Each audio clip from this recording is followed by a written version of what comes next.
사회문화 5차시 수업입니다. 자, 여러분 우리 4차시 수업에서 양적 연구 방법에 대해서 배웠죠. 자, 이번 시간에는 질적 연구 방법에 대해서 배워보겠습니다. 자, 양적 연구 방법은 객관적인 연구를 주로 하는 데 쓰인다라고 했는데, 그래서 단점이 있었어요. 단점이 뭐였죠? 자, 사랑이나 우정이나 이런 인간의 주관적인 영역을 연구하기가 곤란하다라는 얘기를 했었습니다.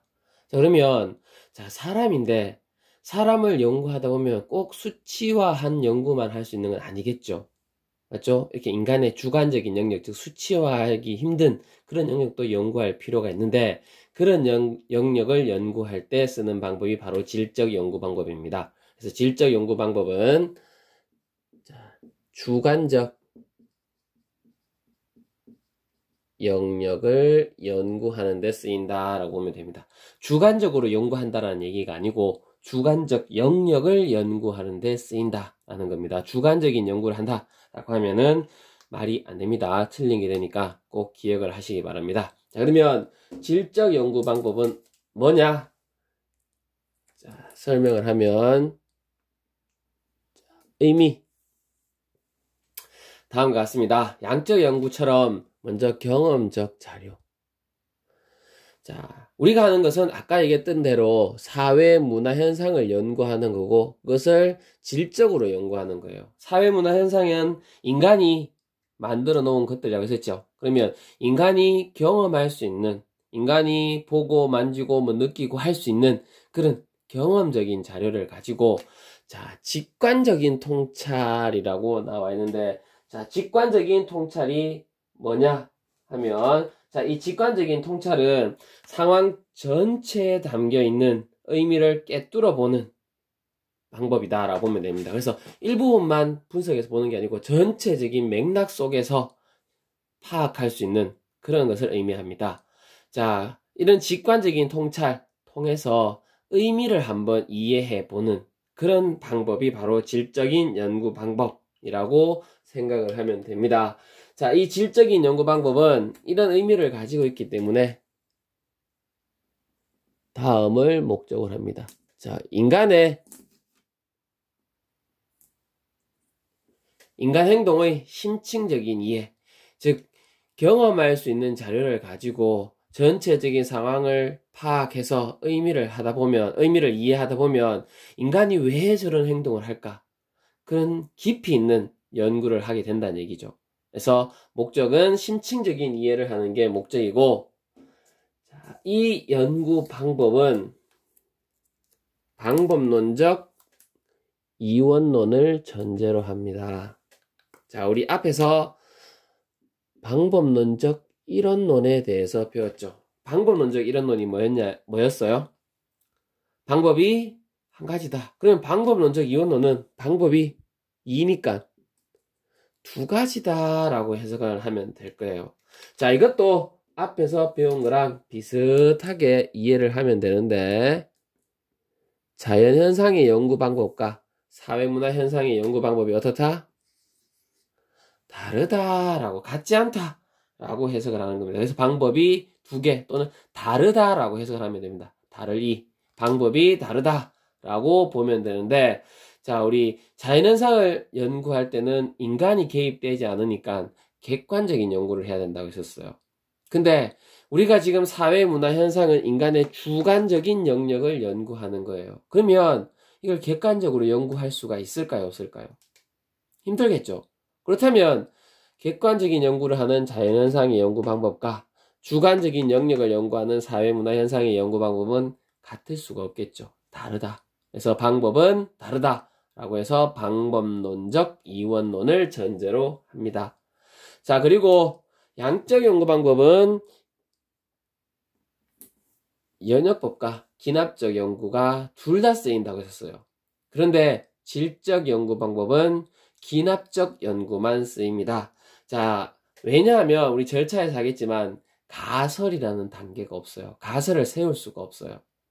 그래서 기납적 연구는 앞에서 배운 내용을 가지고 한다면 구체적 자료에서 추상적 이론을 도출하는 거다라고 해석하면 되겠죠. 즉 A라는 사람은 이렇더라, B라는 사람은 이렇더라, C라는 사람은 이렇더라. 아, 그래서 사람들은 이렇더라라는 거예요. 그래서 A, B, C는 구체적인 자료고 마지막에 결론 사람들은 이렇더라라는 추상적인 이론을 가져온다라고 보면 되겠죠. 이것을 기납적인 연구라고 합니다. 이건 절차를 설명하면서 다시 한번 더 자세하게 설명을 하겠습니다. 다음 질적 연구 방법은 상황 정의를 중요시하게 다룹니다. 상황 정의는 우리 앞에서 상징적 상호작용을 하면서 했었죠. 즉 상황을 설명해라. 인간은 사람이 처한 상황에 따라서 설명을 하게 된다. 그렇다면 그 처한 상황은 다르기 때문에 사람마다 설명하는 방법은 내용들은 다 달라지겠죠. 맞죠? 사람마다 다 다를 거란 얘기예요. 즉 객관적일 수 없다 라고 보면 되겠죠. 다음 자료 수집 방법은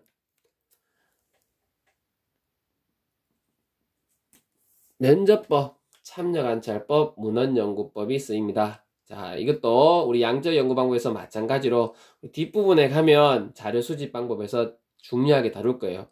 거기에서 배우면 이게 왜 질적 연구 방법의 자료 수집 방법이냐 라는 것을 이해할 수 있을 겁니다. 그때 가서 이해할 거고, 유의할 점은 문헌연구는 우리 양적 연구 방법도 있었을 거예요. 한번 다시 돌려서 보면. 근데 질적 연구 방법에서도 쓰인다.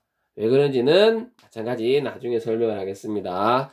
자, 다음과 같은 의미, 목적, 전제, 그리고 특징들을 가지고 있는 질적 연구 방법이라면 종합해서 본다면 어떤 장점이 있을까요? 이게 왜 등장했다고 했나요? 우리 인간의 주관적인 영역을 양적 연구로 하기가 힘들다고 했었죠. 그러면 장점은 바로 뭐가 될까요? 이게 되겠죠. 인간의 주관적인 영역을 연구하기가 용이하다라는 게 장점이 될 거예요. 주관적인 영역은 사람마다 다 다르니까 A, B, C라는 사람들의 다 다른 특성을 예측을 할 수가 없겠죠. 그래서 예측하기는 힘들다, 곤란하다라는 장점, 예측하기가 곤란하다라고 해석할 수 있을 거예요. 그리고 또 다른 장점은 양적 연구 방법의 단점이었던 깊이 있는 연구가 가능하겠죠. 왜요? 위에 보면은 심층적인 이해라고 나와 있잖아.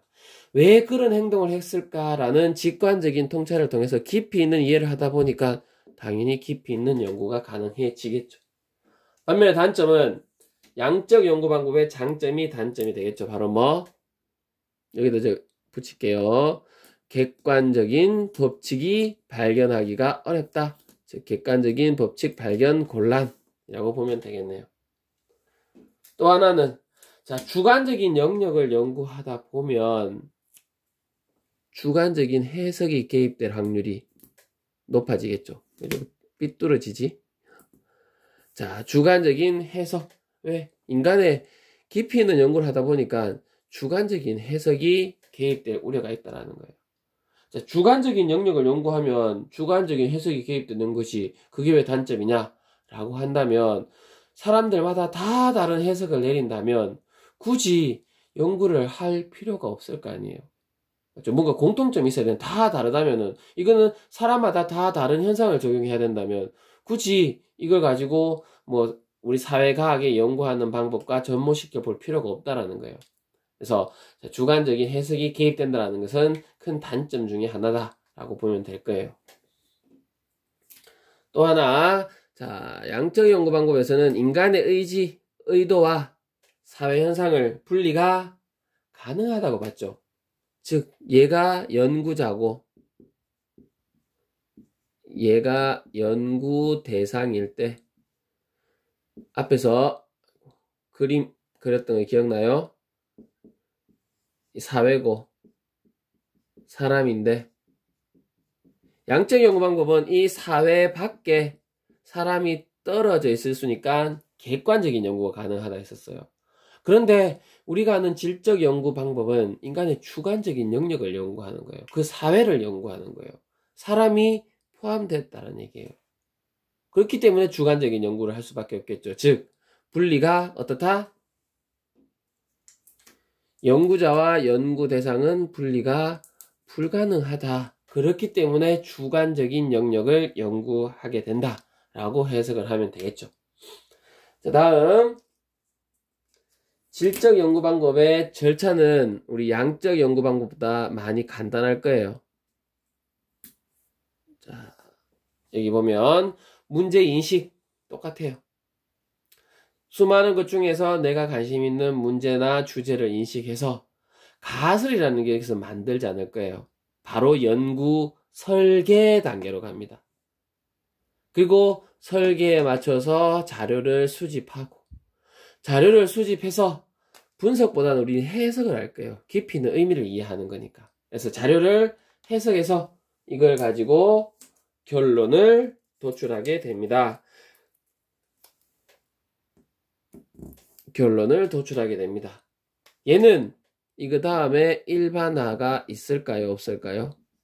일반화는 법칙이니까 할 수 없겠죠. 왜? 사람마다 다 다르니까. 그냥 결론만 도출해 보는 거예요. 그래서 요 5단계가 우리 양적 연구 방법의 절차라고 해석하면 됩니다. 질적 연구 방법의 절차라고 해석하면 됩니다. 자, 양적 연구 방법과는 분명히 단계가 다를 거예요. 이 단계는 우리 다음에 더 자세하게 비교해서 설명을 하도록 합니다. 그러니까 질적 연구 방법도 우리 잘 알아두도록 합시다. 자, 그러면 다음 시간에 보도록 합시다.